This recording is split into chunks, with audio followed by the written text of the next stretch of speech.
This is Pulse of Africa, the face and voice of Africa.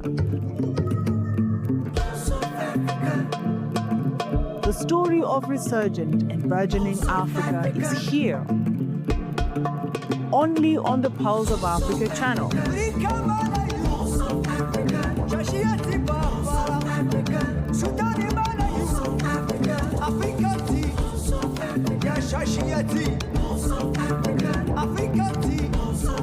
Pulse of Africa, the face and voice of Africa.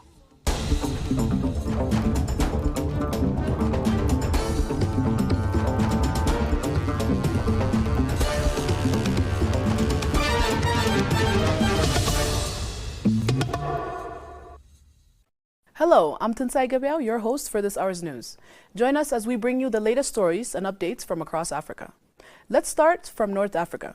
Morocco and Mauritania have signed a joint action plan for 2026 to 2027 to advance digital transformation in their justice systems, reflecting the country's strong strategic partnership. The agreement was signed on Monday in Rabat by Moroccan Justice Minister Abdel Latif Wabi and Mauritanian Minister Mohamed Ould Essoudat. The plan aims to modernize judicial administration through enhanced digital infrastructure, exchange of expertise, continuous training of judicial personnel, and updates to legislation on technology in the judicial sector. It seeks to improve transparency, bring justice closer to citizens, and strengthen cross-border cooperation on issues such as migration and human trafficking. The initiative is part of a broader effort to leverage technology to speed up judicial procedures, improve service delivery, and enhance transparency. Officials said it will reinforce Morocco and Mauritania's leadership in modernizing justice systems in Africa while fostering regional cooperation and institutional capacity building.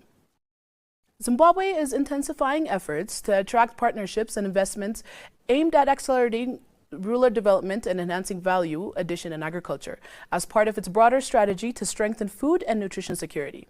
Currently, approximately 221,000 hectares of land in Zimbabwe are under irrigation. The government targets expanding this area to 497,000 hectares by 2030. Despite this progress, over 70% of the country's agricultural produce is exported in its raw state, leading to significant revenue losses.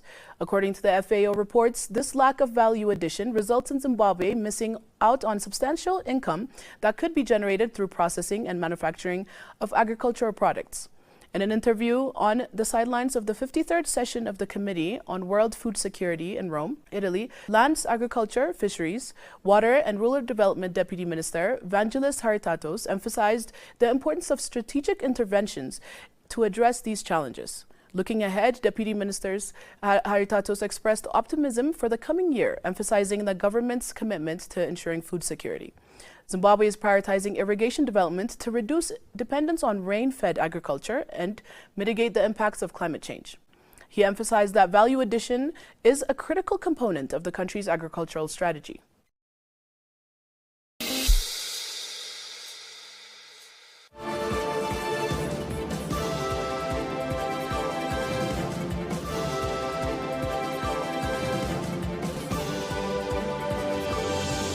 Africa we want.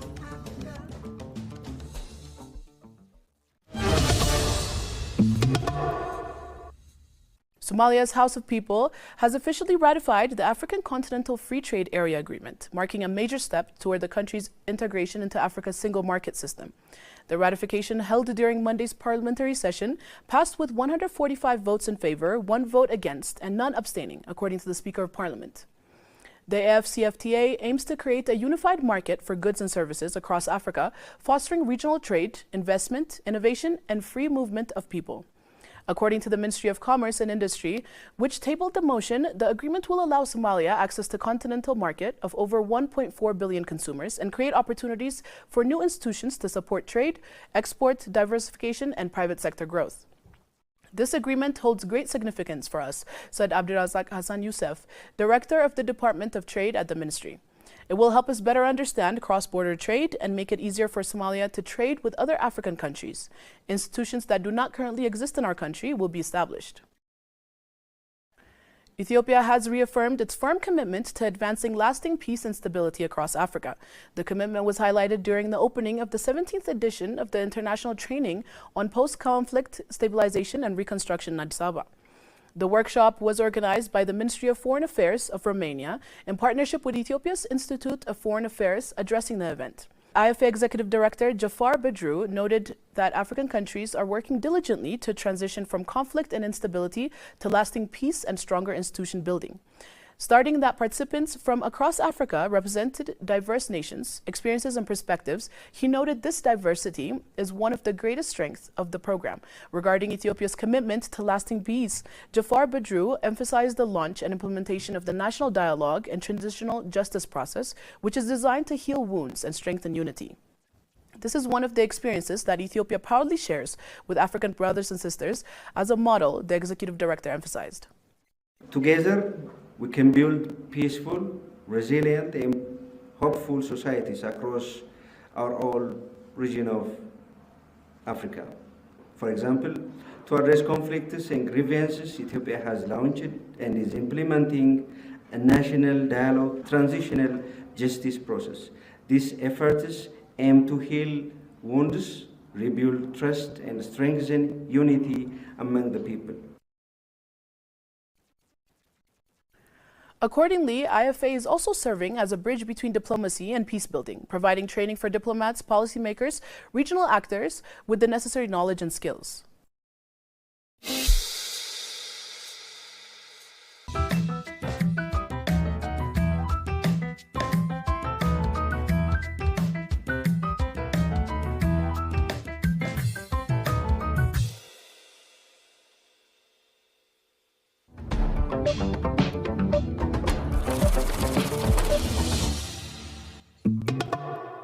Now to business news. The Central Bank of Ghana has accelerated the process of regulating cryptocurrencies by December 2025. This is after a crypto regulation bill was passed, which is currently proceeding to Parliament. Governor Johnson Asiyama confirmed this at the IMF meetings in Washington. More than 3 billion crypto transactions have taken place in the country between July 2023 and June 2024. Crypto activity is on the rise, with citizens exploring alternative banking options. Approximately 9% of the Ghanaians, around 3 million people, are actively involved in cryptocurrencies. There already exists a digital sandbox program which enables licensed crypto companies to trial their services under regulatory observation. It further intends to provide a direction toward future policies which are tested in the real world.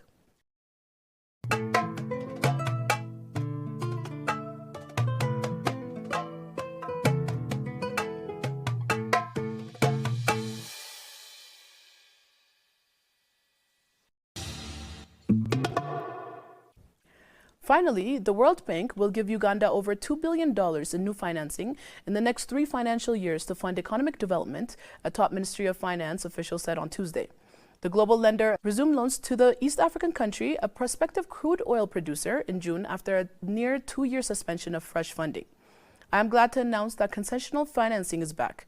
In the next 3 financial years, the World Bank will disperse over $2 billion of new money to finance our development. Ramatan Gobi, Minister of Finance, Permanent Secretary, who also doubles as the Secretary to Treasury, said in a statement sent out to media. He said the money would be used to finance projects in transportation, energy, ICT, agriculture, and other sectors. Uganda is also currently negotiating with the IMF for a new extended credit facility program after the previous one, worth about $1 billion, lapsed last year before all the funds were dispersed. That's all for Pulse of Africa today. Thank you for joining us.